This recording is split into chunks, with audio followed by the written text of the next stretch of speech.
రకాలోకంకి స్వాగతం. జూన్ 21న 10వ అంతర్జాతీయ యోగ దినోత్సవం జరుపుకోవడానికి ప్రధానమంత్రి నరేంద్ర మోదీ ఈసారి ఏ ప్రదేశాన్ని ఎన్నుకున్నారు? ఆయన ఈసారి శ్రీనగర్లో యోగా చేశారు. శ్రీనగర్ కశ్మీర్ లోయలో ఉంది.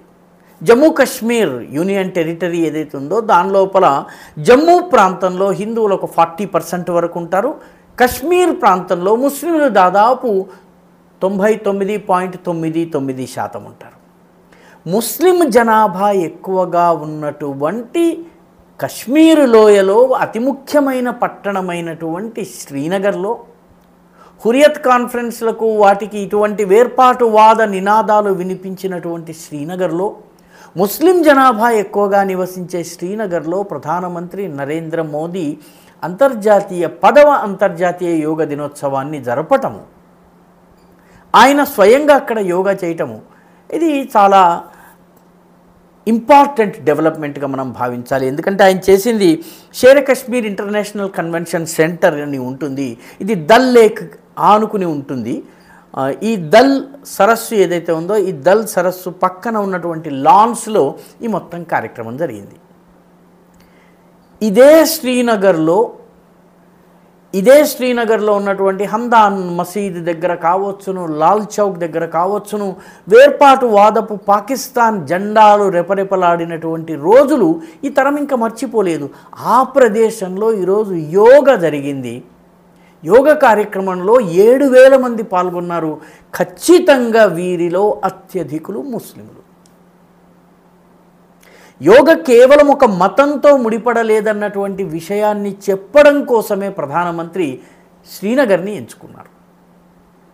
ముస్లింలు యోగాని వ్యతిరేకిస్తారు అన్నది అది నమ్మడానికి వీలైనటువంటి విషయం. ఎందుకంటే సామూహికంగా కలిసినప్పుడు ముల్లాలు, మౌలవీలు, రాజకీయ నాయకులు ఈ బ్యాచ్ వీళ్ళు యోగాని వ్యతిరేకిస్తారు. దీనిలో వీళ్ళకి మతం కనిపిస్తుంది. కానీ ఇండివిజువల్గా మీరు ముస్లింలను కలిసినప్పుడు వాళ్ళు యోగా చేస్తారు, ప్రాణాయామం చేస్తారు, తమ ఆరోగ్యాన్ని మెరుగుపరుచుకుంటారు, యోగలో తమకు నచ్చిన విధానంలో ఆ యోగా పద్ధతుల్ని పాటిస్తారు. నాకు బాగా గుర్తుంది, ఒక 8-10 సంవత్సరాల క్రితము బాబా రామ్దేవ్ హైదరాబాద్కు వచ్చారు.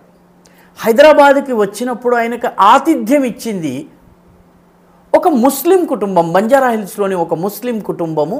ఆ బంజారా హిల్స్ TV9 వెనక ఉంటుంది.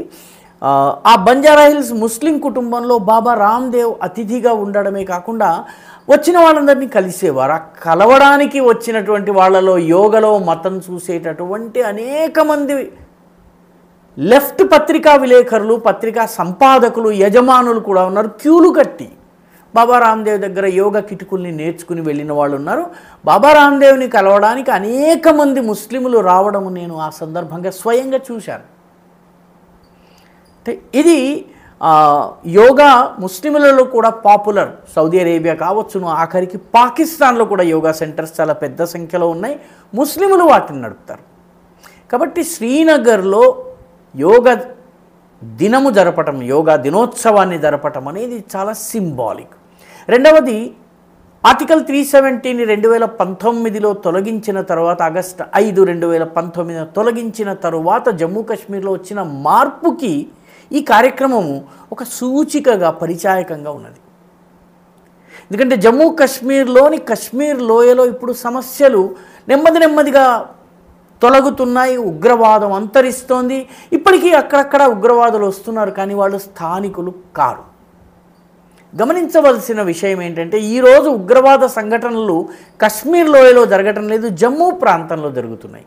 ఇది చాలామందికి జమ్మూ కాశ్మీర్ అనగానే మొత్తం అంతా కూడాను ఒకటేనని భావించి కనీస అవగాహన లేనటువంటి వాళ్ళు చేసేటటువంటి పొరపాటు. కశ్మీర్ లోయలో 100% ముస్లింలు ఉంటారు. జమ్మూ ప్రాంతంలో ఒక 40% హిందువులు ఉంటారు. జమ్మూ, సాంబా, రియాసీ ఈ ప్రాంతాల్లో హిందువులు ఉంటారు. మిగిలిన పూంచ్, రజౌరి, అదేవిధంగా ఈ ప్రాంతాలన్నింటిలో కూడాను ముస్లింలు ఎక్కువగా ఉంటారు. మీకు డోడా, కిష్త్వాడ్, భదర్వా ఈ ప్రాంతాల్లో 50-50 జనం హిందువులు, ముస్లింలుగా ఉంటారు. కాబట్టి ఇప్పుడు సమస్య జరుగుతున్నటువంటి లేకపోతే ఉగ్రవాద సంఘటనలు జరుగుతున్నవన్నీ కూడాను జమ్మూ ప్రాంతంలోనే జరుగుతున్నాయి, శ్రీనగర్ ప్రాంతంలో జరగటం లేదు. శ్రీనగర్ ప్రాంతంలోని స్థానికులు ఉగ్రవాది రాగానే పట్టిస్తున్నారు. తమాషా ఏంటంటే ఈరోజు పాకిస్తాన్ నుంచి ఆజాద్ కశ్మీర్ అని పాకిస్తాన్ చెప్పుకునేటువంటి పాక్ ఆక్యుపైడ్ కశ్మీర్ నుంచి వచ్చే ఉగ్రవాదులందరూ కూడా, వీళ్ళందరూ వాస్తవానికి మీర్పూర్, కోట్లీ, పలాడి ఇటువంటి గ్రామాలకు చెందినటువంటి ప్రాంతాలకు చెందినటువంటి వాళ్ళు. ఇవన్నీ కూడాను జమ్మూని ఆనుకున్నటువంటి ప్రాంతాలు కాబట్టి ఇవన్నీ కూడాను జమ్మూ జనాభా ఎక్కువగా ఉంటుంది. జమ్మూలో ఉన్నటువంటి డోగ్రీ మూలానికి చెందిన వాళ్ళు, సూదన్ ముస్లిములు, అదేవిధంగా పుంచి ముస్లిములు, మీర్పురీలు ఎక్కువగా ఉంటారు. వీళ్ళందరూ కశ్మీర్ లోయలోకి గనక ప్రవేశించినట్టయితే పంజాబీ మూలానికి చెందిన పాక్ ఉగ్రవాదులు కానీ, లష్కర్ కావచ్చును, జైష్ కావచ్చును, లేదా పఠాన్లు కావచ్చును, ఖైబర్ పఖ్తూన్వా నుంచి వచ్చినా కూడాను శ్రీనగర్ లోయలో గుర్తించటము అత్యంత సులువు. వాళ్ళ భాష పట్టించేస్తుంది, వస్త్రధారణ పట్టిస్తుంది. కశ్మీరీ దుస్తుల్ని ధరించినప్పటికీ కూడాను ఒక్క క్షణంలో కశ్మీరీ ప్రజలు వాళ్ళని గుర్తించగలరు, కశ్మీరీ ముస్లింలు గుర్తించగలరు. వాళ్ళ ఆనుపానులు ఇప్పుడు తెలియజేస్తున్నారు. కాబట్టి కశ్మీర్ లోయలో ఈరోజు ముస్లిం ఉగ్రవాదం ఏదైతే ఉందో పాకిస్తాన్ నుంచి వచ్చేది అది తగ్గిపోయింది. ఇప్పుడు జరుగుతున్నదంతా జమ్మూలో. ఎందుకంటే వస్తున్న వాళ్ళందరూ కూడాను సరిహద్దు ప్రాంతాల్లో రాగానే అదే భాష, అదే జీవన విధానం, అదే రకమైన దుస్తులు ధరించే వాళ్ళు ఉన్నారు, పిఓజేకే నుంచి వచ్చేవాళ్ళు. కాబట్టి వాళ్ళని గుర్తించడం కష్టమవుతుంది. ఇంటర్నేషనల్ బార్డర్ దగ్గరికి వెళ్ళే కొద్దీ పంజాబీ మూలానికి చెందినటువంటి సియాల్కోట్ కావచ్చు, ఈ ప్రాంతం నుంచి వచ్చిన వాళ్ళైతే పంజాబీ ఒకే రకంగా ఉంటుంది. పర్యవసానంగా సంఘటనలు ఇక్కడ జరుగుతున్నాయి. ప్రధానమంత్రి వెళ్ళిన ప్రాంతంలో కశ్మీరు లోయలో ఉగ్రవాదము దాదాపు తగ్గిపోయింది. కాబట్టి ఇది రెండవ విజయంగా మనం భావించవచ్చును. జమ్మూ ప్రాంతాన్ని ఎలా అదుపు చేయాలి, అక్కడ పరిస్థితిని ఎలా చక్కదిద్దాలి, అది వేరే విషయం.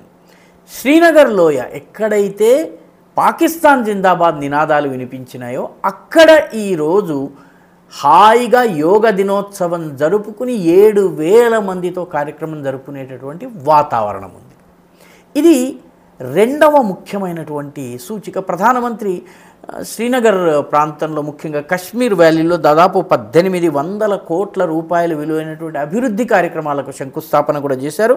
అందులో 84 డెవలప్మెంటల్ ప్రాజెక్ట్స్, రోడ్ల నిర్మాణము, వంతెనల నిర్మాణము, భవనాల నిర్మాణము, ఇవంతా కలిపి దాదాపు 1,500 కోట్లు, ఒక 300 కోట్లు వ్యవసాయంతో ముడిపడ్డటువంటి కార్యక్రమాలు. వీటికి సంబంధించినటువంటి పనులను ఆయన ప్రారంభించారు. జమ్మూ కాశ్మీర్లో రోడ్ల నిర్మాణము, వంతెనల నిర్మాణము, భవనాల నిర్మాణము ఎంత వేగంగా జరుగుతున్నదంటే ఇన్ఫ్రాస్ట్రక్చర్ డెవలప్ అయ్యే కొద్దీ అక్కడ ప్రజలు ఉగ్రవాదానికి ఆ మేరకి దూరం అవుతున్నారు. కాబట్టి 2019 తరువాత వస్తున్నటువంటి డెవలప్మెంట్కి, అభివృద్ధి కార్యక్రమాలకి నిదర్శనంగా ఈరోజు కశ్మీర్ లోయ ఉంటుంది. కాబట్టి ఈ ప్రాంతంలో కూడా యోగా డేని నిర్వహించడం ద్వారా ప్రధానమంత్రి జాతీయంగానే కాదు అంతర్జాతీయంగా కూడా ఒక అద్భుతమైనటువంటి సందేశాన్ని పంపారు. శ్రీనగర్లో ముఖ్యంగా ఎందుకు ఉగ్రవాద సంఘటనలు జరగటం లేదు, దానికి ఒక రక్షణ రంగ నిపుణుడు చాలా ఆసక్తికరమైనటువంటి సమాధానం ఇచ్చారు. పాకిస్తాన్ ఇప్పుడు దాడి చేయడానికి కశ్మీర్ లోయలో భయపడటానికి కారణం ఏంటంటే కశ్మీర్ లోయలో ఇప్పుడు యునైటెడ్ అరబ్ ఎమిరేట్స్, సౌదీ అరేబియాలు పెట్టుబడులు పెడుతున్నాయి. దేనిలో పెట్టుబడులు పెడుతున్నాయి? మాల్స్, హోటల్స్, సినిమా హాల్స్, వీటిలో పెట్టుబడి పెడుతున్నాయి.